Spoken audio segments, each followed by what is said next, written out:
the night after I stitched up a Kingpin, 2 black SUVs followed me home. And that was only the beginning. I always thought the nights felt heavier on the east side. Like the darkness wasn't just outside. It lived inside the buildings, in the cracks of the sidewalk, in the hearts of the people trying to survive in a world that never gave them nothing but scars. Working nights at the clinic only made that feeling stronger. The walls were yellowed. The floors squeaked. The air smelled like bleach, fighting a losing battle against blood and sweat. But it was the only place that ever felt like mine. Mostly because I didn't have much else. I clocked in at 10:57 p.m. Late again, but nobody cared. Nobody paid attention unless you were bleeding or screaming. And as I walked through those sliding doors, I swear something felt off. Like the air was holding its breath. Like the world was about to shift in a way I wasn't ready for. I didn't know why. Not yet. But I felt it. Deep in my bones. The nurse's station was lit by one flickering bulb. The computer screens hummed loudly, their blue light the only thing keeping us awake. Dr. Harris didn't look up when I approached. He never does. He just shoved a chart toward me with his chin. Bay 3, he muttered. Combative patient, refusing treatment. I sighed. Combative could mean anything here. Drunk, high, angry, dying, or all of the above. But something about the way he said it, gentle almost, made me pause. I grabbed gloves and gauze and the suture kit, the basic survival tools, and then I walked toward Bay 3. Each step felt like walking into a storm I didn't know was coming. The curtain was pulled tight. Too tight. Most people didn't care about privacy here. Pain makes you forget modesty. But this one felt intentional. Like someone was hiding something behind it. I stopped in front of the curtain. My hand hovered over it. And right then, before I even opened it, my heart kicked up. Not out of fear, out of recognition. Like something inside me whispered, "Prepare yourself." I took a breath. Then I pulled the curtain back. I froze. 2 men stood in the bay, statues in black hoodies. Hands in front, shoulders stiff, eyes tracking my every move.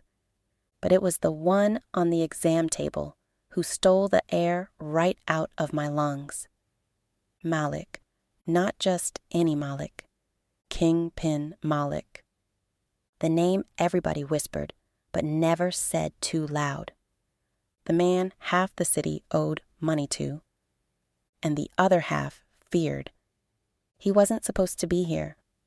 Not bleeding, not alone, not vulnerable. But there he was, shirt soaked with blood, glistening chains around his neck catching the dim fluorescent light. Neck tattoos disappearing beneath a black hoodie he hadn't finished taking off, eyes dark and unreadable. He looked like a storm sitting still, like violence wrapped in calm, like the kind of man God warns you about just by letting you feel his presence. And he was watching me. Before I could speak, he lifted one hand lazily. "Leave us."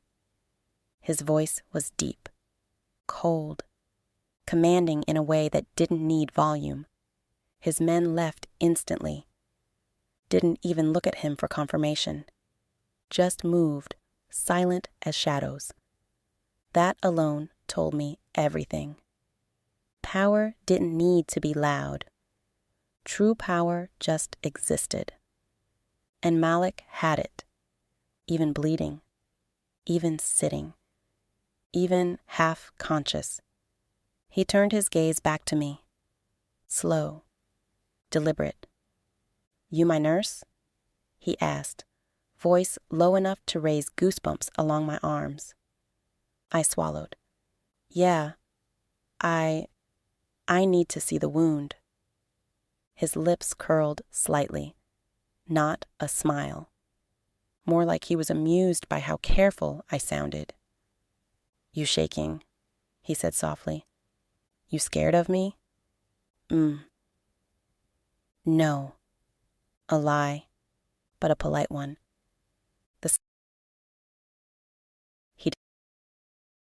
I stepped closer.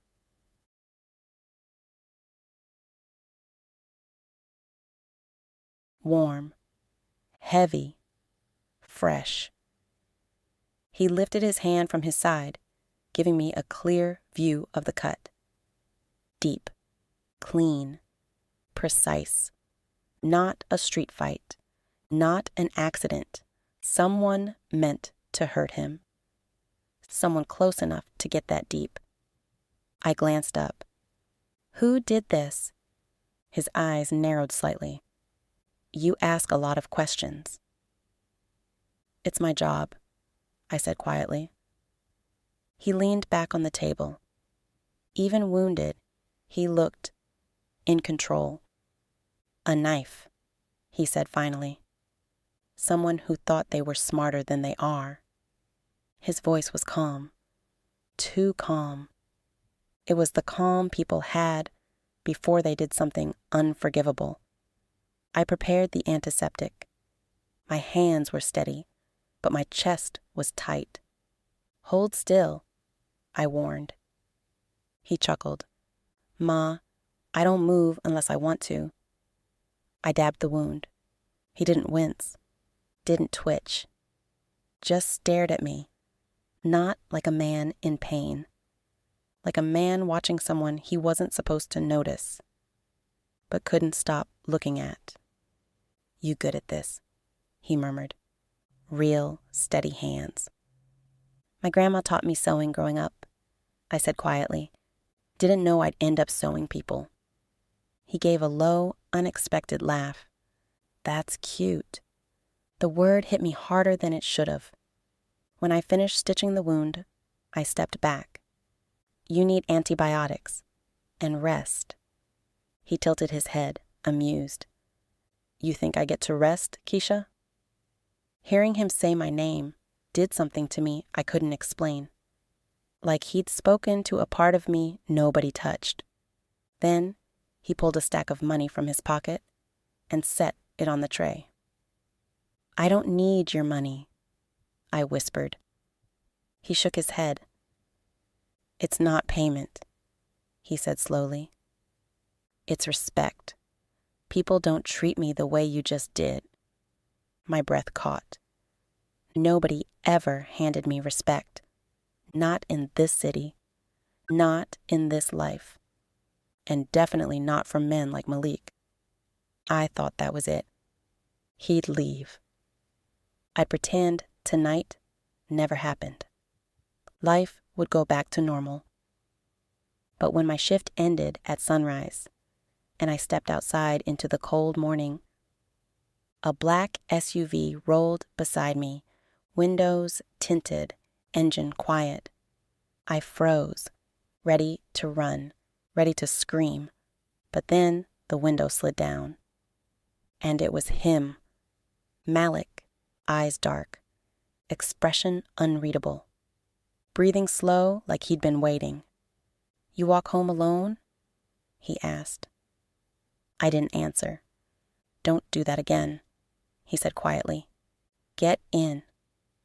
"Why?" His jaw tightened slightly. "Because people see you, and people see me. And if anybody sees you matter to me, before I figure out what that means." He paused. "Things can get dangerous." My heart stopped. Dangerous for who? Him? Me? Or both of us? I didn't get in the car right away. Something in me knew better. not because I was scared, but because I wasn't. And that was the first sign I was slipping. Most girls in my position, they would have run the second they saw who he was, not me. Growing up how I did, danger never shocked me.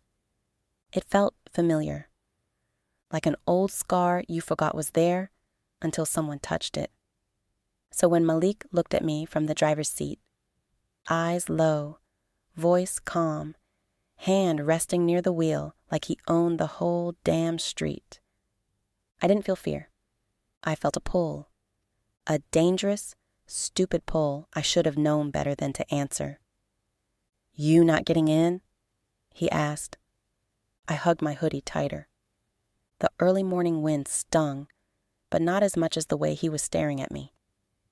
"Why do you care how I get home?" I asked quietly. He tapped the steering wheel once.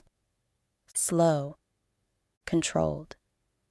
"I don't care how you get home," he said. "I care who sees you getting there." His meaning hit me like a slap. People watch him. People fear him. People target anything close to him. And somehow, after just one night, he thought I could be something close.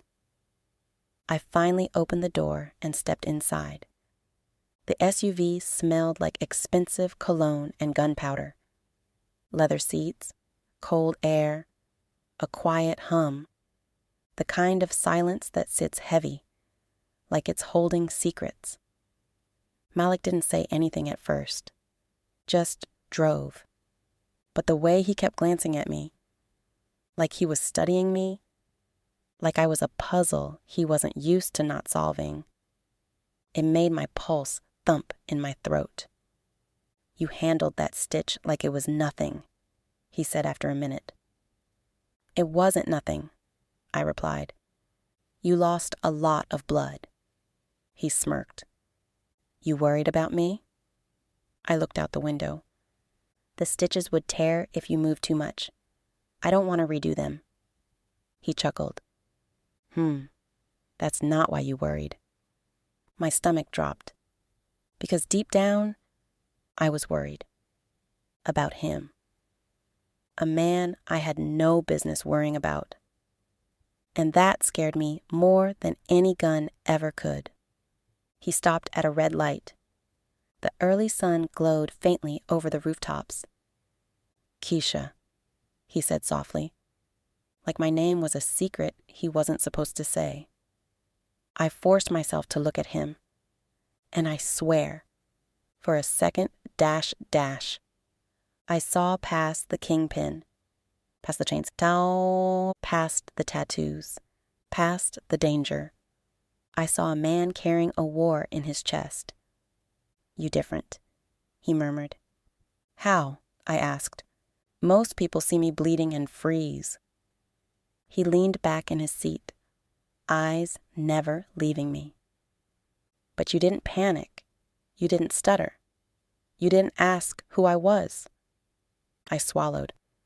"I knew who you were." He smiled, slow, dark, like he'd been waiting for me to admit it. "Exactly," he said. "And you still touched me." My breath hitched. He wasn't talking about the stitches. Not anymore. He meant the way my hands steadied, the way my voice softened, the way my instinct wasn't fear, but control. He noticed all of it. "Where you learned to stay calm like that?" he asked. The question hit a wound I didn't show people. "My mama wasn't the crying type," I said quietly. "She taught me early that nobody comes to save you when you fall apart." He nodded like he understood too well. I bet he did. Men like Malik didn't grow hearts. They grew armor. "You from the east side?" he asked. "Born and raised," I said. "Hated it, survived it, still stuck in it." His eyes softened. Barely. that mean you know how the game works? I know enough to stay out of it.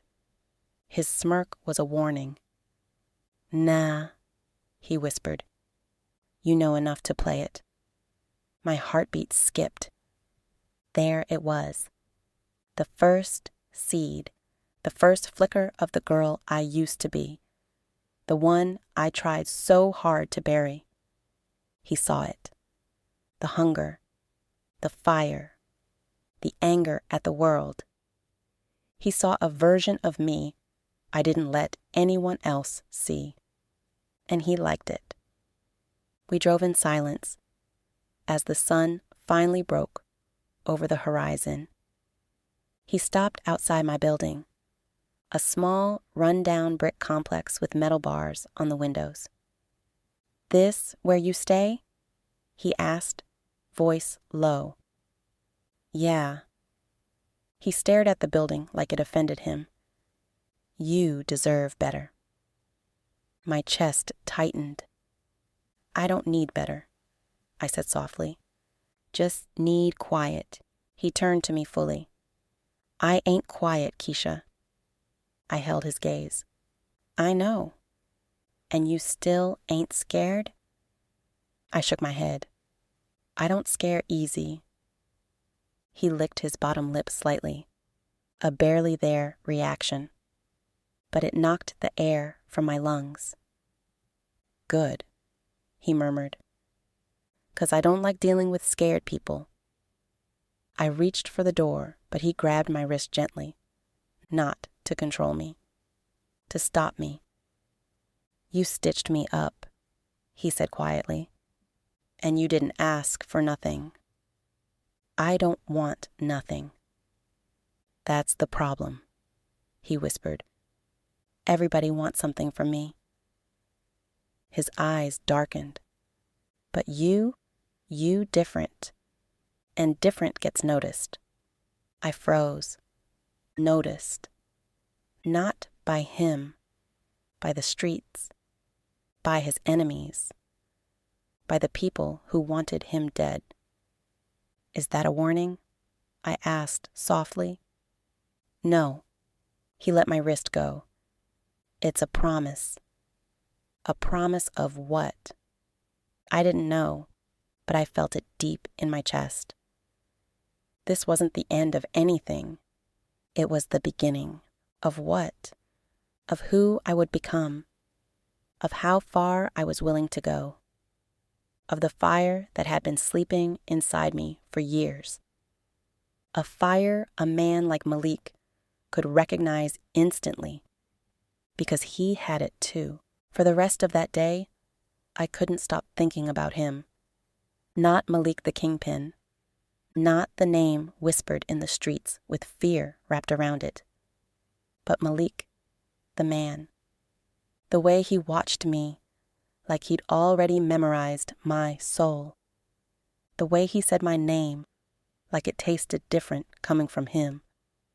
The way something inside me shifted when he looked at me, like I wasn't invisible anymore.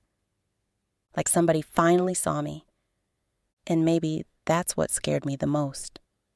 Not him, not the danger, not the city that raised me rough and left me rougher, but the idea that someone might actually look at me and see something worth noticing. I slept through the morning and afternoon. Didn't mean to. My body just gave out. When I woke up, sunlight was slipping through the blinds in thin stripes. My apartment was quiet, too quiet. Just the hum of the fridge and distant cars on the main road. I rolled over and checked my phone. No messages, no calls.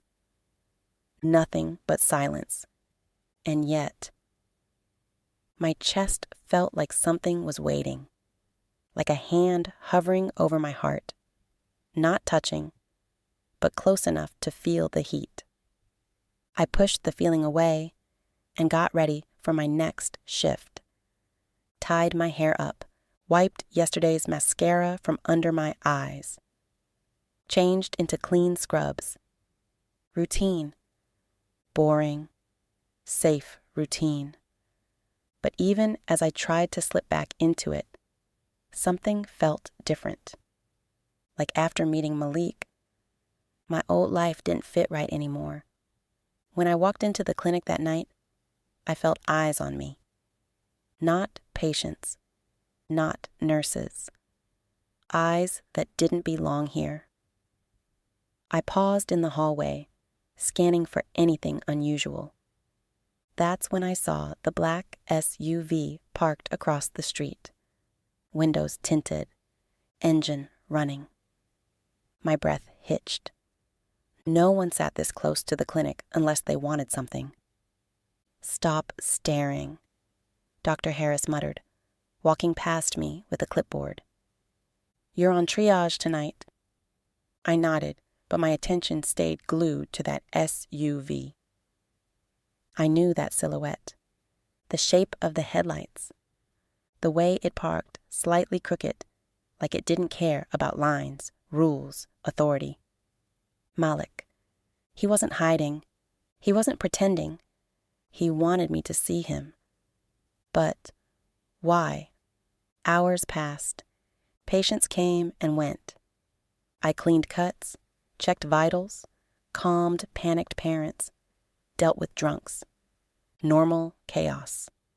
But every time I stepped near the front entrance, that SUV was still there, watching, waiting. Protecting? I didn't know. But part of me, a dangerous, stupid part, liked it. Liked being watched by someone who didn't want anything from me except my truth. Liked being protected without asking. Liked feeling chosen. But I wasn't stupid. I knew eyes like Malik's didn't land on girls like me without a price. Attention from a kingpin is a blessing and a curse. Both gift and grenade. You don't survive it untouched.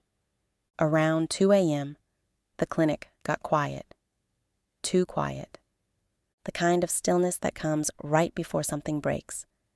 I stepped outside for air. Just a few minutes. But I didn't even get to take my first breath before the SUV door opened slowly. Malik stepped out. No crew, no backup. Just him. Black hoodie. Diamond chains glowing under the streetlights. Hands in his pockets. Walking with the calmness of a man who didn't fear anything. Not bullets, not enemies, not fate. His presence alone made the night hold its breath. He walked toward me, slow and deliberate. Like he knew I wasn't going anywhere. Like he didn't come here hoping to see me. He came here because he knew he would. "I told you not to walk alone anymore," he said. His voice rolled through me like something heavy and warm. "I'm at work," I whispered. "This is different." He shook his head. "Nothing's different," he said. "If somebody watching me, they watching you." My stomach tightened. "What does that even mean?" I asked. "Why would anyone care about me?" He stepped closer. Close enough for me to smell him. Close enough for the heat from his body to brush my skin. Close enough for my heartbeat to stutter. "You stitched me up," he said softly. "You kept your hands steady when most people panic around me." "So?" I whispered. "So you showed me you not made like everybody else." His eyes lowered to my lips, then back to my eyes. "And that mean people gonna wonder why you different." My chest tightened. "What are you saying?" "I'm saying..." He took another step. Now he was right in front of me. Breath warm. Eyes dark. Voice deep enough to drown in. "If you stand this close to me again, you're not gonna be able to walk away." My legs nearly gave out. I knew what he meant. He wasn't talking about tonight. He was talking about life, about choices, about lines you don't cross without losing something on the other side. And the crazy part?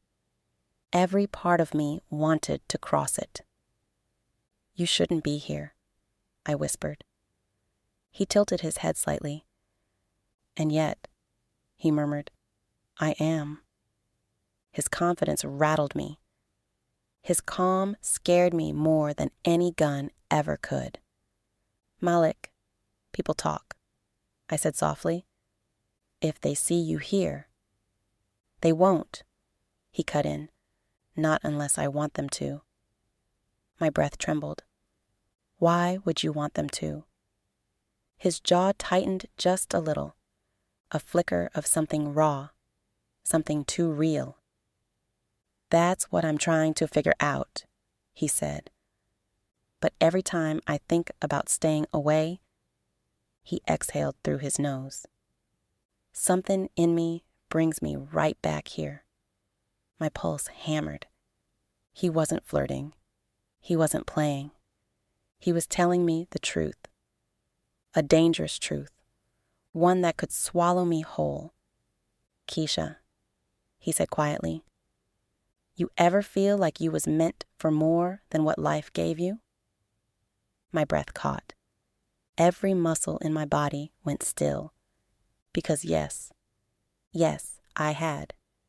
Every day. Since I was 6 years old. "Like you built for something bigger?" he continued. "Something heavier? Something the average person can't carry?" I swallowed. Hard. "How you know that?" I whispered. His eyes softened. Barely. "I see it on you," he said. "That fire. That hunger. That anger that don't go away no matter how many years pass." He stepped even closer. So close I felt his breath brush my cheek. "You got the kind of spirit that could run a room," he murmured. "Or run a whole damn empire.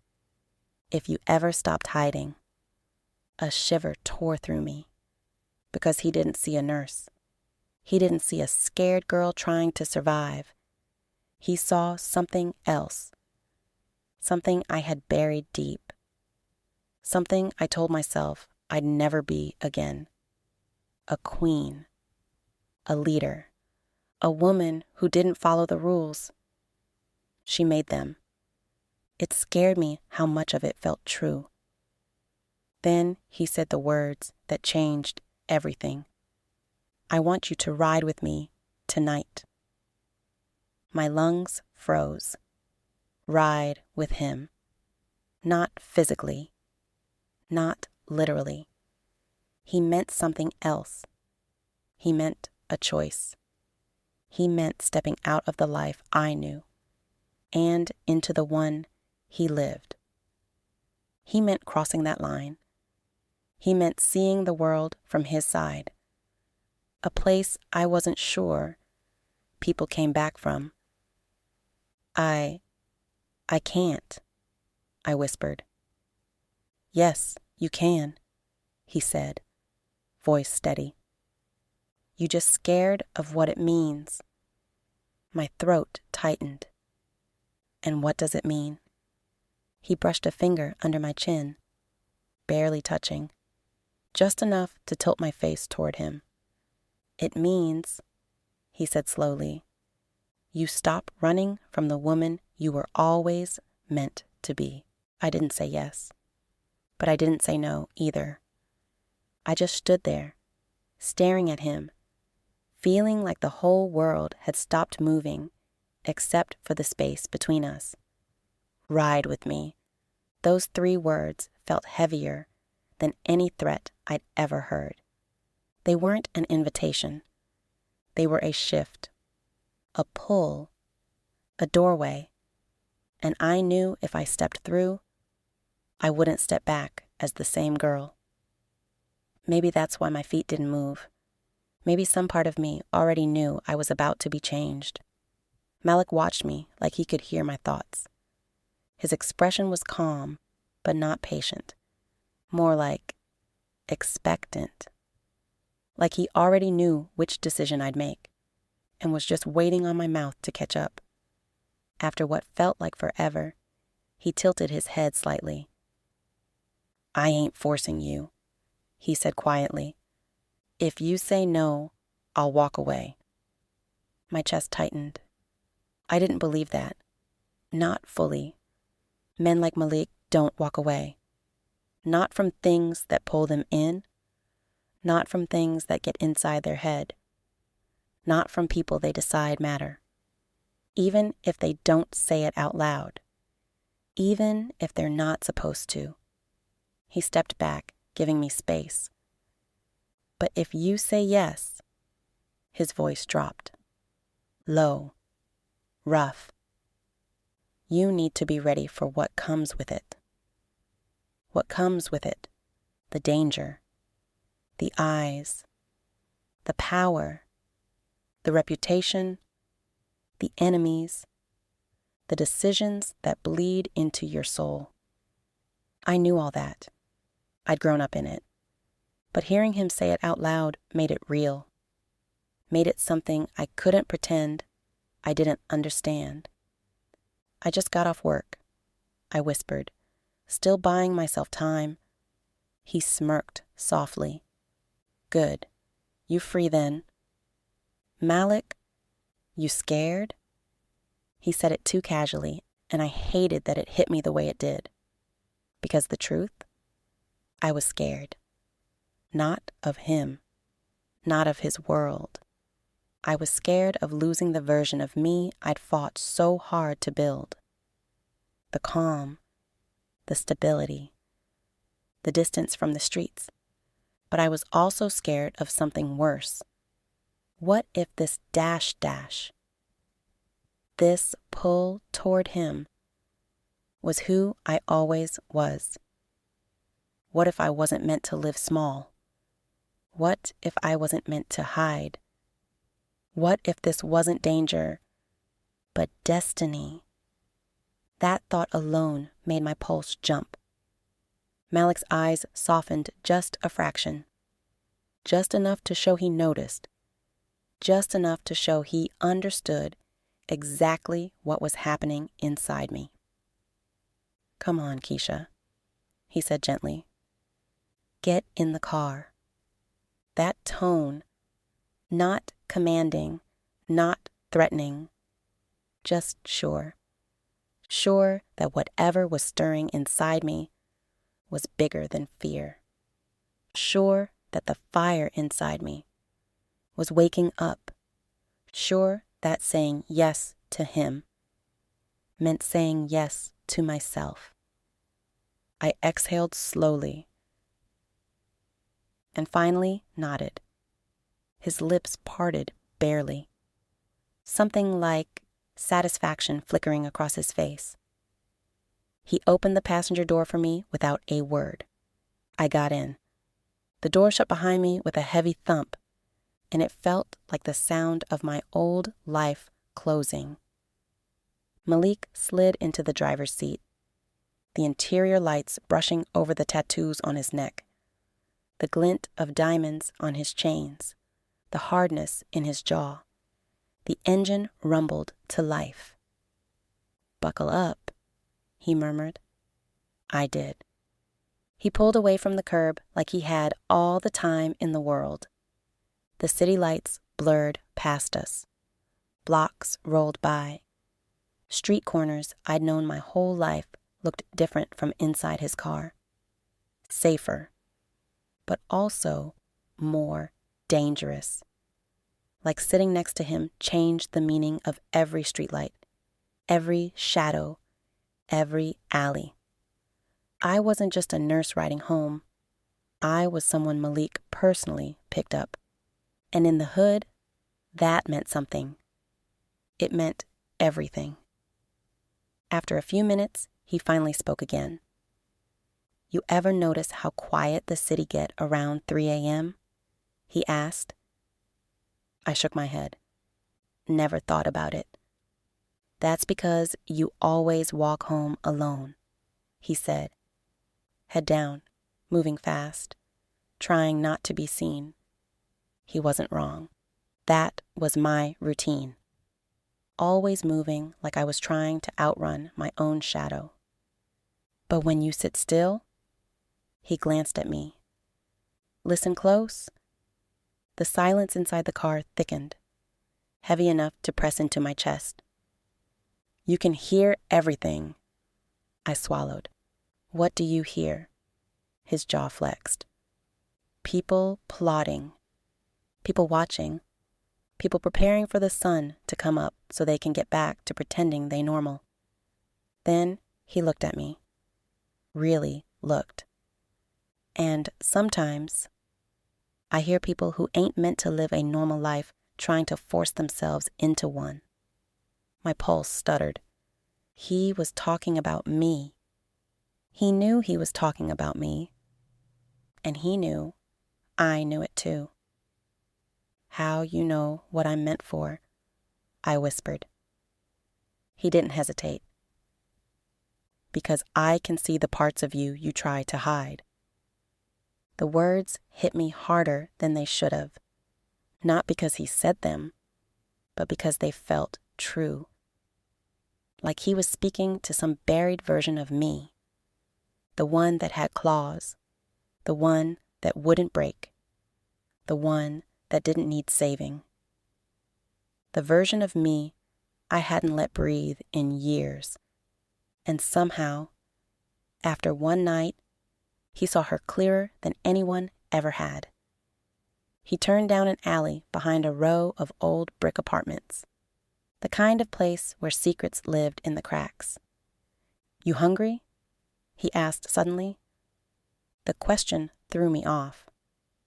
I guess. He nodded and parked. His men were already there. 2 cars behind us, 1 across the alley, all watching. I didn't even hear them pull up. They always follow you? I asked. He shrugged. Somebody gotta watch my back. Then he turned to me. But tonight, they watching yours too. And there it was again. That shift. That pull. That unspoken truth that something between us was changing. Not fast, not loud, slow, dangerous, like a fuse being lit deep underground. Stay close to me, he said quietly. Don't talk to nobody but me. Why? I whispered. 'Cause you mine for the night, he said. And nobody touches what's mine. The word sent a shiver down my spine so sharp it felt like it cut air. Not possessive, protective. A claim he shouldn't have made. A claim I shouldn't have let touch me. But God, something inside me wanted to hear it. Wanted to believe it. Wanted to feel it. Wanted to know what it meant to be chosen by a man like Malik. A man who didn't choose lightly. A man whose world could swallow me whole. A man who could destroy me or show me who I truly was. The alley behind the apartment buildings smelled like fried food, old concrete, and secrets. The kind of place where deals went down quietly and disappeared just as fast. Malik stepped out first. Not rushing, not checking corners, just moving like a man who knew. The night itself parted for him. He didn't look back to see if I followed, but he didn't have to. Something about him had my feet moving on instinct. 2 of his men stayed near the cars, watching every shadow. Another flanked us as we walked, hand resting on the grip of his gun like it was second nature. And for the first time, the danger around Malik didn't scare me, because it was danger pointed away from me, not toward. He held the alley door open to a small late-night spot. Dim lights, chipped paint, voices echoing low. The kind of place only locals knew. I stepped inside and felt eyes hit me instantly. Men at tables paused mid-conversation.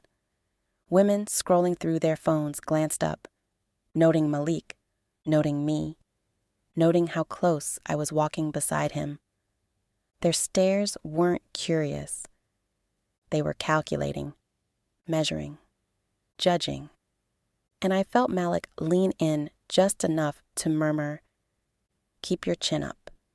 His breath was warm against my ear, but his tone was cold steel.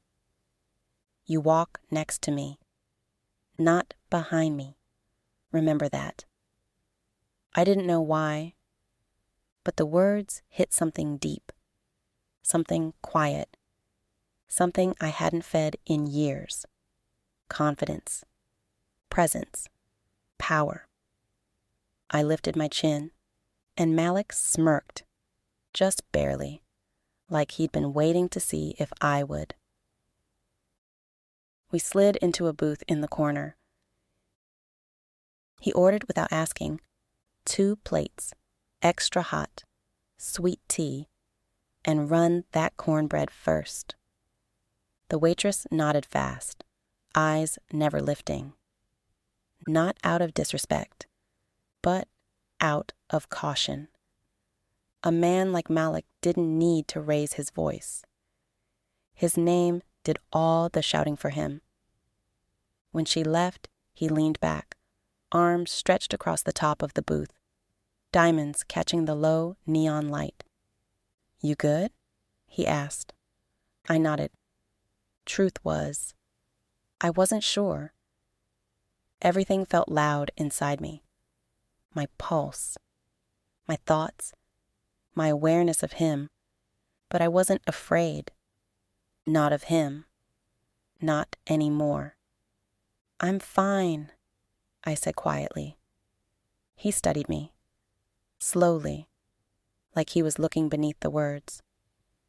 "You handled tonight better than most," he said. "Even the way you walked in here. I just followed your lead." "Exactly." His voice dipped, low and approving. "You listen. You observe. You don't panic." He paused, then added, "You ain't soft, Keisha. You just don't know what you're capable of yet." A warmth bloomed in my chest that I didn't ask for. Because he wasn't flirting. He wasn't complimenting me. He was stating a fact. Like he'd already decided who I was before I realized it myself. The food arrived. Hot. Steaming. Perfect. I hadn't realized how hungry I was until the smell hit me. I ate quietly, Malik watching more than he spoke. When he finally did, it wasn't what I expected. "You ever had somebody ride for you?" The question froze me mid-bite. "Ride for me?" I echoed. "Yeah, not use you, not drain you, not take from you, but ride, protect, build with you, match your loyalty." I swallowed hard, heart thudding. "No," I admitted. He nodded once. "Didn't think so." Silence fell again. But it wasn't uncomfortable. It was thick, charged, like something heavy was settling between us. Then his phone buzzed. He reached for it, paused, looked at me. "You trust me?" he asked. The question punched the air from my lungs. I didn't answer right away. I couldn't. Because trust was dangerous. For me, for him, for whatever this was turning into. Finally, I whispered, "I think I do." His jaw tightened. Not in anger, in something like restraint. Then stay right here, he said slowly. Don't move. Don't open that door. Don't talk to nobody. I nodded. He stood, his men instantly alert.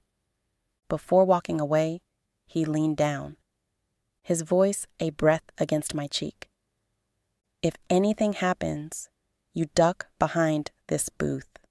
Understood? My chest tightened. Understood. He pulled back, met my eyes. And Keisha?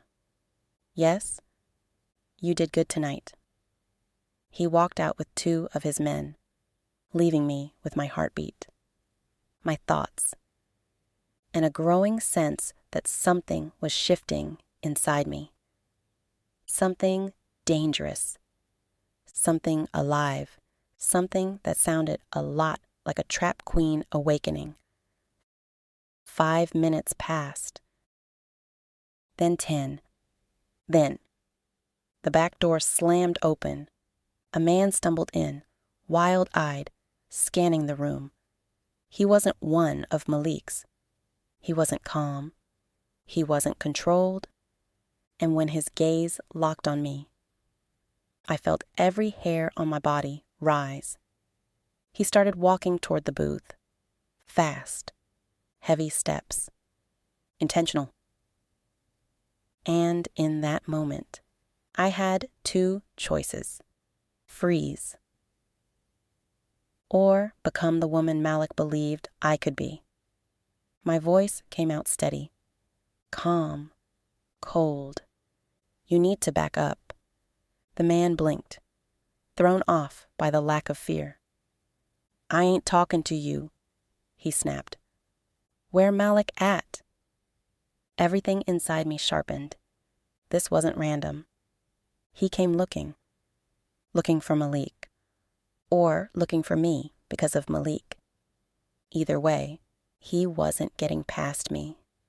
I slid out of the booth slowly, hands visible, posture steady, like I'd seen Malik do, like I'd learned by watching him. You can ask your question from there, I said. The man scoffed. You got mouth on you. Who you supposed to be? His girl? The word hit something deep, not because it was true, but because the room had gone quiet around it. The air shifted. I felt it before I heard it. Footsteps behind the man. Slow. Predatory. Deadly. Malik's voice cut through the silence like a blade. She ain't gotta be my girl, he said, for you to lower your tone when you address her. The man stiffened, turned, and Malik was there. Chains, glinting tattoos, sharp in the neon light, eyes colder than winter on the east side. Not yelling, not rushing, just radiating danger. Real danger. His men flanked him. The man swallowed hard. Ayo, Malik, I wasn't disrespecting. You walked toward her. Malik's voice didn't rise. You raised your voice at her. You questioned her place. He stepped closer. And you did it in my presence. The whole room held its breath. Malik angled his head slightly. Keisha, he said softly, come here. My legs moved on instinct. I stopped beside him, and he placed his hand. Slow, deliberate, claiming, on the small of my back. His touch wasn't gentle. It wasn't rough either. It was ownership without needing the word, and the man saw it. Everyone saw it. Malik's next words were quiet, but deadly. You don't walk up on her, ever. You don't talk at her, ever. You don't question her place, ever. He leaned in closer to the man. Not if you want to keep breathing around here. The man raised both hands, shaking. I, my bad. I ain't know. You know now. Malik didn't look at me, but I felt him speak to me more than I heard it. You did good. Heat spread through my chest. Pride. Power. The kind that comes from being protected, but also from standing your ground. When the man finally backed away, stumbling out the door, Malik turned to me. His eyes softened, but only for me. You all right? He asked quietly. I nodded, but inside, something had shifted permanently. I wasn't scared. I wasn't shaking. I wasn't hiding. I was standing beside a man the whole city respected and feared. And instead of shrinking, my spirit rose to match the moment. Something new, something strong, something dangerous, something that felt like the beginning of my trap queen era. The second the man stumbled out, the room finally exhaled. Conversations resumed, but quieter, more careful, more aware. Malik slid his hand from my back, but the imprint of it stayed. Warm, firm, unforgettable. He looked down at me, head tilted slightly. You held your own. His voice was low, approving, almost proud. That matters. I swallowed. It was nothing. His gaze sharpened. No, he said, taking one step closer. It wasn't nothing. A whole room watched you stand tall when anybody else would have folded. He looked at me like he was seeing more. Something I hadn't realized was visible. Come on, he said finally, extending a hand. Let's go. The night ain't done. I placed my hand in his. It felt natural, wrong and right at the same time, like a door opening inside me. Outside. The air was cooler, buzzing with street sounds and lingering danger. 2 SUVs pulled up instantly. Doors opened. His men stepped aside like a synchronized formation. Malik opened the passenger door for me himself. Not because he had to, but because he wanted to. When I got in, he followed, shutting the door gently, not slamming it. The engine hummed. City lights streaked across the windows as we moved. For a moment, neither of us spoke. Then Malik finally said, You know why that dude walked in there wild like that? I shook my head. No.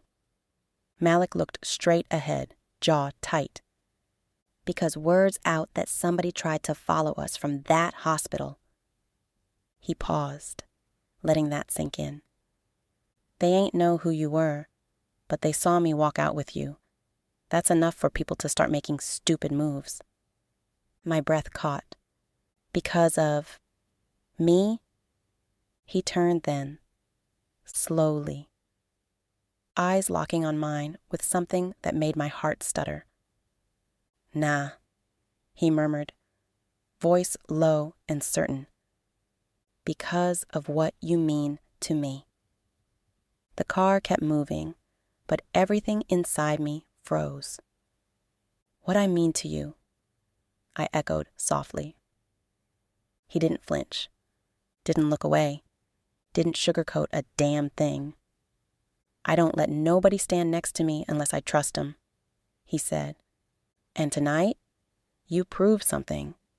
I waited, pulse hammering. You kept your composure. You listened. You didn't panic. You ain't fold. He leaned closer. And you ain't betray me with your eyes. That's rare. His voice dropped even lower. Real rare. The SUV slowed at a red light. City headlights painted gold and red streaks across his chains. The diamonds on his neck sparkled like stars caught in concrete. He didn't look away. "You got instincts," he said. "Natural. Sharp." He tapped his finger lightly against his thigh. "Instincts that only certain women got." "What kind of women?" I whispered. His gaze deepened, like he was searching for the answer inside me. "The kind who know how to move in the dark," he said softly. "The kind who don't scare easy. The kind who stand toe to toe with danger and don't blink." He paused for a long moment. "The kind who become queens." My breath hitched. Trap queens didn't get chosen accidentally. Tempered, trusted, and Malik was telling me, without saying it outright, that he saw all that in me, even before I saw it in myself. We pulled up outside my building.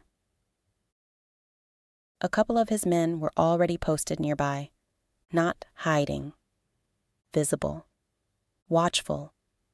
Malik turned off the engine, but he didn't open the door. He looked at me instead. "When you walk inside," he said quietly, "my guys gon' keep watch until morning." I blinked. "You don't have to do that." "Yes, I do." His tone wasn't controlling. It was final. Not because I was weak, but because things around me had changed. Because he had changed things. And when a man like Malik decided to protect someone, there was no halfway. He leaned back a little, studying my face like he was reading a map. "I need you to hear me, Keisha."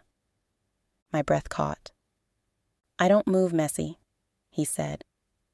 "I don't bring chaos to nobody's doorstep who don't deserve it." His voice softened. "And I damn sure don't bring civilians into my world without cause." "Then why me?" I whispered. Silence fell. Heavy, thick, charged with something that scared me and comforted me at once. Then he said it, the words that would shift everything. "Because you walked into my life without flinching, and I ain't been able to look away since." My heart thudded so hard I could feel it in my fingertips. He wasn't complimenting me. He was claiming me, quietly, slowly, deliberately. "Malik," I whispered, unsure what came next. But he leaned in, close enough that his breath warmed my lips, close enough that I felt the heat of him spill across my skin. "No rush," he murmured. "No pressure. No promises you ain't ready to make." His thumb brushed the corner of my mouth. Soft, slow, reverent. "But if you choose to stand next to me," his eyes flicked down to my lips, "you won't be standing behind nobody." Time froze. The city stilled. The only thing alive in that moment was the space between us. He didn't kiss me. He didn't have to. The air between our mouths was the kiss. The tension, the heat, the promise. He pulled back, just enough to breathe. "Go inside, Keisha." His voice was velvet-coated danger. "I ain't done with you yet." My whole body shivered. I opened the door with shaky hands. But before I could step out, he said my name again. Soft, dangerous, claiming Keisha. I turned. He gave me one slow, meaningful look. "One step at a time," he said. but just no. His eyes dropped to my lips again. You already moving like a queen. The door clicked shut behind me, but my heartbeat stayed in the car with him, because Malik didn't just walk me home. He walked me into a whole new version of myself, a version that wasn't scared of darkness, a version that stood beside power, a version that could, one day, soon step fully into the title he saw on me before I ever claimed it.